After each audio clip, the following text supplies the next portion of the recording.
Hello student, यदि आप class 10th Bihar board की तैयारी करते हैं तो आज हम आपके लिए लेकर आए हैं हिंदी का अध्याय 4 का ऑब्जेक्टिव क्वेश्चन। पहला क्वेश्चन है, पुनर्नवा शीर्षक उपन्यास किसकी रचना है? ऑप्शन ए में है यतीन्द्र मिश्र, बी में है अमरकांत, सी में है बिरजू महाराज और डी में है हजारी प्रसाद द्विवेदी। इसका करेक्ट आंसर होगा ऑप्शन नंबर डी यानी हजारी प्रसाद द्विवेदी। दूसरा क्वेश्चन है, प्रत्न मानव का अर्थ क्या है? ऑप्शन ए में है प्राचीन मानव, बी में है मध्यकालीन मानव, सी में है धार्मिक मानव और डी में है आधुनिक मानव। इसका जो करेक्ट आंसर है वो होगा आपका ऑप्शन नंबर ए यानी प्राचीन मानव। तीसरा नंबर क्वेश्चन है, अलक्तक का अर्थ क्या है? ऑप्शन ए में है आलता, बी में है हल्दी, सी में है तेल और डी में है साबुन। इसका जो करेक्ट आंसर है वो होगा आपका ऑप्शन नंबर ए यानी आलता। चौथा नंबर क्वेश्चन है, लेखक हजारी प्रसाद द्विवेदी ने दयनीय जीव किसे कहा है? ऑप्शन ए में है अल्पज्ञ पिता को, बी में है अल्पज्ञ माँ को, सी में है अल्पज्ञ भाई को और डी में है अल्पज्ञ बहन को। इसका जो करेक्ट आंसर होगा वो होगा आपका ऑप्शन नंबर ए यानी अल्पज्ञ पिता को।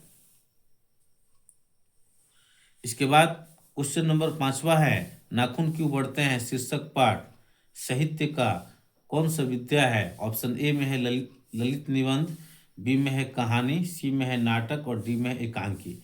इसका जो करेक्ट आंसर होगा वो होगा आपका ऑप्शन नंबर ए यानी ललित निबंध। छठा नंबर क्वेश्चन है कि निम्नलिखित में किस पाठ की विद्या निबंध है?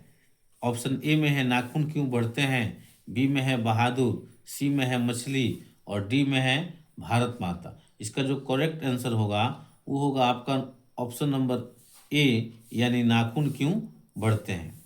सातवां नंबर क्वेश्चन है कि प्राचीन मानव का प्रमुख अस्त्र शस्त्र क्या था? ऑप्शन ए में है दांत, बी में है पैर, सी में है नाखून और डी में है पत्थर के औजार। इसका जो करेक्ट आंसर होगा वो होगा आपका ऑप्शन नंबर सी यानी नाखून। इसके बाद क्वेश्चन नंबर 8वां है, नाखून का इतिहास किस पुस्तक में मिलता है? ऑप्शन ए में है कामसूत्र, बी में है मेघदूत, सी में है महाभाष्य, डी में इनमें से कोई नहीं। इसका जो करेक्ट आंसर होगा आपका ऑप्शन नंबर ए होगा यानी कामसूत्र। 9 नंबर क्वेश्चन है कि गौड़ देश के लोग क्या पसंद करते थे? ऑप्शन ए में है बड़े बालों को, बी में है छोटे बालों को, सी में है बड़े बड़े नखों को और डी में है ढीले कपड़ों। इसका जो करेक्ट आंसर होगा वो होगा आपका ऑप्शन नंबर सी यानी बड़े बड़े नखों को। 10वां नंबर क्वेश्चन है, महाभारत क्या है? ऑप्शन ए में है पुराण, ऑप्शन ए में है आपका पुराण, बी में है उपन्यास, सी में है कहानी और डी में है शास्त्र। इसका जो करेक्ट आंसर होगा वो होगा आपका ऑप्शन नंबर डी यानी ऑप्शन नंबर ए यानी पुराण। आगे बढ़ते हैं। अब आपका 11 नंबर क्वेश्चन है कि दधीची की हड्डी से क्या बना था? दधीची की हड्डी से क्या बना था? ऑप्शन ए में है तलवार, बी में है इंद्र का वज्र, सी में है त्रिशूल और डी में है कुछ भी नहीं। इसका जो करेक्ट आंसर होगा वो होगा आपका ऑप्शन नंबर बी यानी इंद्र का वज्र। 12 नंबर क्वेश्चन है कि हजारी प्रसाद द्विवेदी का जन्म कब हुआ? ऑप्शन ए में है 1955 ईस्वी में, ये थोड़ा सा यहाँ पे ऑप्शन थोड़ा सा गलत लिख दिया गया है। बी में है 1909 ईस्वी में, 1907 ईस्वी में है सी नंबर ऑप्शन और डी में 1911 में। इसका जो करेक्ट आंसर होगा वो होगा आपका ऑप्शन नंबर सी यानी 1907 ईस्वी में। क्वेश्चन नंबर 13 है, सिक्तक का अर्थ क्या होता है? ए में है दर्पण, बी में है मोम, सी में है साबुन और डी में है महावर। इसका जो करेक्ट आंसर है वो होगा आपका ऑप्शन नंबर बी यानी मोम। अगला क्वेश्चन है 14 नंबर क्वेश्चन कि हजारी प्रसाद द्विवेदी द्वारा रचित पाठ है। ए में है नाखून क्यों बढ़ते हैं, बी में है मछली, सी में है बहादुर और डी में है अभिनय। इसका जो करेक्ट आंसर है वो होगा आपका ऑप्शन नंबर ए यानी नाखून क्यों बढ़ते हैं। इसके बाद 15 नंबर क्वेश्चन है कि प्राचीन काल में दक्षिण भारत के लोग कैसा नाखून रखते थे। ऑप्शन ए में है बड़े बड़े, बी में है छोटे छोटे, सी में है मध्यम साइज, डी में है इनमें से सभी। इसका जो करेक्ट आंसर होगा वो होगा आपका ऑप्शन नंबर बी, यानी छोटे छोटे। 16 नंबर क्वेश्चन है हजारी प्रसाद द्विवेदी की मृत्यु कब और कहाँ हुई। ऑप्शन ए में है 1989 उत्तर प्रदेश, बी में है 1979 दिल्ली, सी में है 1994 कानपुर। इसका जो करेक्ट आंसर होगा वो होगा आपका ऑप्शन नंबर बी, यानी 1979 दिल्ली में। 17 नंबर क्वेश्चन है कि द्विवेदी जी ने निर्लज अपराधी किसे कहा है। ये बहुत आसान क्वेश्चन है।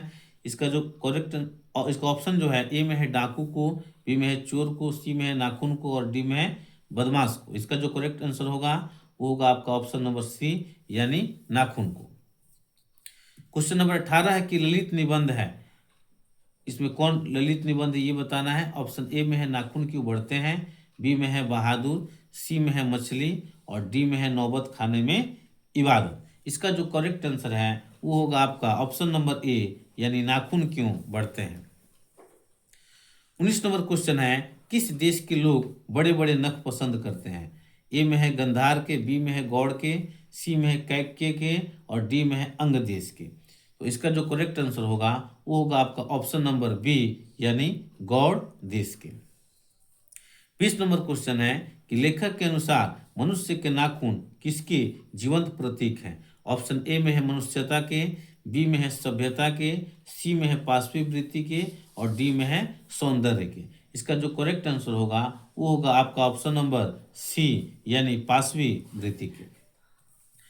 21 नंबर क्वेश्चन है कि कौन नाखून को जिलाया जा रहा है। ऑप्शन ए में है प्रकृति, बी में है मनुष्य, सी में है राक्षस और डी में है पशु। इसका जो करेक्ट आंसर होगा वो होगा आपका ऑप्शन नंबर ए, यानी प्रकृति। क्वेश्चन नंबर 22 है कि मनुष्य किसको नहीं बढ़ने देगा। ए में है जंगल को, बी में जल को, सी में नाखून को और डी में आतंक को। इसका जो करेक्ट आंसर होगा वो होगा आपका ऑप्शन नंबर सी, यानी नाखून को।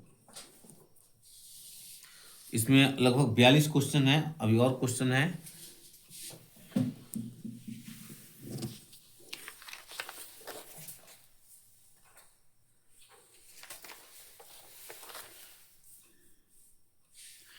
इसके बाद 23 नंबर क्वेश्चन है असुरों के पास नहीं थी, क्या नहीं थी।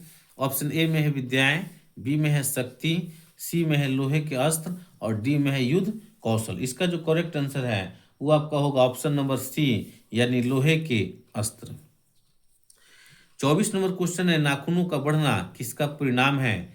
ए में है इच्छा का, बी में है सफलता का, सी में है मनुष्य की अंध सहजात वृत्ति का और डी में है असफलता का। इसका जो करेक्ट आंसर होगा वो होगा आपका ऑप्शन नंबर सी, यानी मनुष्य की अंध सहजात वृत्ति का। 25 नंबर क्वेश्चन है कौन मनुष्य का आदर्श नहीं बन सकती। ए में है शेर, बी में है भालू, सी में है हाथी और डी में है बंदरिया। इसका जो करेक्ट आंसर होगा वो होगा आपका ऑप्शन नंबर डी, यानी बंदरिया। 26 नंबर क्वेश्चन है नकदर मनुष्य आज किस पर भरोसा कर रहा है। ए में है बंदूक पर, बी में लाठी पर, सी में एटम बम पर। इसका जो करेक्ट आंसर होगा वो होगा आपका ऑप्शन नंबर सी, यानी एटम बम पर। 27 नंबर क्वेश्चन है कि देवताओं के राजा से किन्हें संबोधित किया जाता है। ऑप्शन ए में है महादेव को, बी में है विष्णु को, सी में ब्रह्मा को और डी में इंद्र को। इसका जो करेक्ट आंसर होगा वो होगा आपका ऑप्शन नंबर डी, यानी इंद्र को। 28 नंबर क्वेश्चन देखेंगे, बोला है कि अशोक के फूल किसकी रचना है। ए में है दिनकर जी की, बी में हजारी प्रसाद द्विवेदी की और सी में है गुणाकर मूल्य की। इसका जो करेक्ट आंसर होगा वो होगा आपका ऑप्शन नंबर बी, यानी हजारी प्रसाद द्विवेदी की। 29 नंबर क्वेश्चन है नख यानी नाखून बढ़ना किसका प्रतीक है। ए में है पशुता का, बी में है मानवता का, सी में है ए और बी दोनों का। इसका जो करेक्ट आंसर होगा वो होगा आपका ऑप्शन नंबर ए, यानी पशुता का। 30 नंबर क्वेश्चन है कि सहजात वृत्तियां किसे कहते हैं। ए में है अस्त्रों के संचयन को, बी में है यहाँ पे थोड़ा सा ऑप्शन इधर उधर हुआ है, खैर उससे कोई बात नहीं है। इसमें बी में उपयुक्त सभी को, सी में स्व के बंधन को और डी में है अनजान स्मृतियों को। इसका जो करेक्ट आंसर होगा वो होगा आपका ऑप्शन नंबर डी, यानी अनजान स्मृतियों को। सहजात वृत्तियां किसे कहते हैं? अनजान स्मृतियों को। 31 नंबर क्वेश्चन है, द्विवेदी जी से किसने पूछा था नाखून क्यों बढ़ते हैं? ऑप्शन ए में है लड़के ने, बी में है छोटी लड़की ने, सी में है नौकर ने और डी में है पत्नी ने। इसका जो करेक्ट आंसर होगा वो आपका होगा ऑप्शन नंबर बी, यानी छोटी लड़की ने। 32 नंबर क्वेश्चन है, पृथ्वीराज रासो किनका संपादन है? ऑप्शन ए में है हजारी प्रसाद द्विवेदी, बी में है मैक्स मूलर, सी में है सुमित्रानंदन पंत और डी में है नलिन बिलोचन शर्मा। इसका जो करेक्ट आंसर होगा वो होगा आपका ऑप्शन नंबर ए, यानी हजारी प्रसाद द्विवेदी। 33 नंबर क्वेश्चन है, कामसूत्र किसकी रचना है? ऑप्शन ए में है वात्स्यायन की, बी में है पतंजलि की, सी में है रामानुजाचार्य की, डी में है हजारी प्रसाद द्विवेदी की। इसका जो करेक्ट आंसर होगा वो होगा आपका ऑप्शन नंबर ए, यानी वात्स्यायन की। आगे बढ़ते हैं। 34 नंबर क्वेश्चन है कि आचार्य हजारी प्रसाद द्विवेदी जी की साहित्य किस विद्या में लेखन नहीं है? ए में है आलोचना, बी में है कहानी, सी में है उपन्यास और डी में है निबंध। इसका जो करेक्ट आंसर होगा वो होगा आपका ऑप्शन नंबर बी, यानी कहानी। 35 नंबर क्वेश्चन है, द्विवेदी जी को साहित्य अकादमी पुरस्कार किस रचना पर मिला था? ए में है आलोक पर्व पर, बी में है अशोक के फूल पर, सी में है अनाम दास के पोथा पर और डी में है क्लब लता पर। इसका जो करेक्ट आंसर है वो होगा आपका ऑप्शन नंबर ए, यानी आलोक पर्व पर। अगला क्वेश्चन है 36 नंबर कि हजारी प्रसाद द्विवेदी को पद्म भूषण की उपाधि से कब सम्मानित किया गया? ऑप्शन ए में 1953 में, बी में है 1957 में, सी में है 1961 में और डी में है 1959 में। इसका जो करेक्ट आंसर होगा वो होगा आपका ऑप्शन नंबर बी, यानी 1957 में। 37 नंबर क्वेश्चन है, अनाम दास का पोथा उपन्यास किस लेखक की कृति है? ए में है हजारी प्रसाद द्विवेदी, बी में है यतीन्द्र मिश्र, सी में है अमरकांत और डी में है महात्मा गांधी। इसका जो करेक्ट आंसर होगा वो होगा आपका ऑप्शन नंबर ए, यानी हजारी प्रसाद द्विवेदी। 38 नंबर क्वेश्चन है कि कौन सी रचना हजारी प्रसाद द्विवेदी की नहीं है? ए में है माटी की मूर्तें, बी में अशोक के फूल, सी में है बाण भट्ट की आत्मकथा और डी में हिंदी साहित्य का आदिकाल। इसका जो करेक्ट आंसर है वो होगा आपका ऑप्शन नंबर ए, यानी माटी की मूर्तें। 39 नंबर क्वेश्चन है, नाखून क्यों बढ़ते हैं? पाठ में बुढ़े ने सबसे बड़ी चीज किसे माना है? ए में है भय को, बी में है क्रोध को, सी में है प्रेम को और डी में है घृणा को। इसका जो करेक्ट आंसर होगा आपका ऑप्शन नंबर सी, यानी प्रेम को।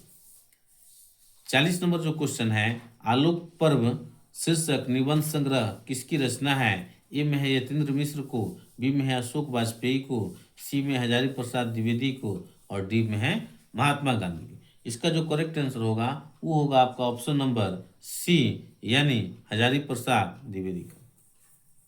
41 नंबर क्वेश्चन है, पुराने का मुंह सब समय वांछनीय नहीं होता किस लेखक की पंक्ति है? ए में है हजारी प्रसाद द्विवेदी, बी में है अशोक वाजपेयी, सी में है रामविलास शर्मा और डी में है मैक्स मूलर। इसका जो करेक्ट आंसर है होगा आपका ऑप्शन नंबर ए, यानी हजारी प्रसाद द्विवेदी। 42 नंबर क्वेश्चन है, लास्ट क्वेश्चन, यानी नाखूनों का बढ़ना किसका प्रमाण है? ए में है स्मरण शक्ति का, बी में विस्मरण शक्ति का, सी में चिंतन का और डी में है पाशविक वृत्ति और संघर्ष चेतना का। इसका जो करेक्ट आंसर होगा वो होगा आपका ऑप्शन नंबर डी, यानी पाशविक वृत्ति और संघर्ष चेतना का। ध्यान देंगे स्टूडेंट, इस चैनल पर आपको सभी विषय के ऑब्जेक्टिव सॉल्यूशन आपको मिलेगा। मैथ हो, हिंदी हो, सोशल साइंस हो या संस्कृत, सभी विषय का आपको ऑब्जेक्टिव इस पर मिलेगा। आज का ये हिंदी का चौथा पाठ समाप्त हुआ। धन्यवाद।